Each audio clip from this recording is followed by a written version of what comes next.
Hi. Hi.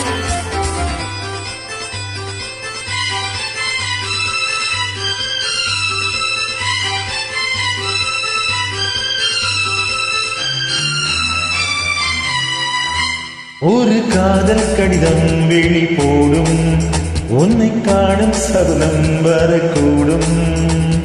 நீ பார்க்கும் பார்வைகள் பூவாகும், நெஞ்சுக்குள் தைக்கின்ற முள்ளாகும். கண்ணேன் கண்பட்ட காயம் கை வைக்க தானாக ஆறும். முன்னாலும் பின்னாலும் தள்ளாடும், செம்மேனி மீனி உன் தோளில் ஆடும் நாள். பழையூசை கலகலகலவென கவிதைகள் படிக்கிறது, குழு குழு தென்றல் காற்றும் வீசுது. சிறு நேரம் சிறு சிறு சிலிகிற சிறுவிர படப்பட துடிக்குது, எங்கும் தேகம் பூசுது. என்ன பெண் பெண்ணல்ல வண்ண பூந்தோட்டம், கொட்டட்டும் மேளம் தான் அன்று காதல் தேரோட்டம். பழையூசை கலகலகலவென கவிதைகள் படிக்கிறது, குழு குழு தென்றல் காற்றும் வீசுது. Thank you for joining.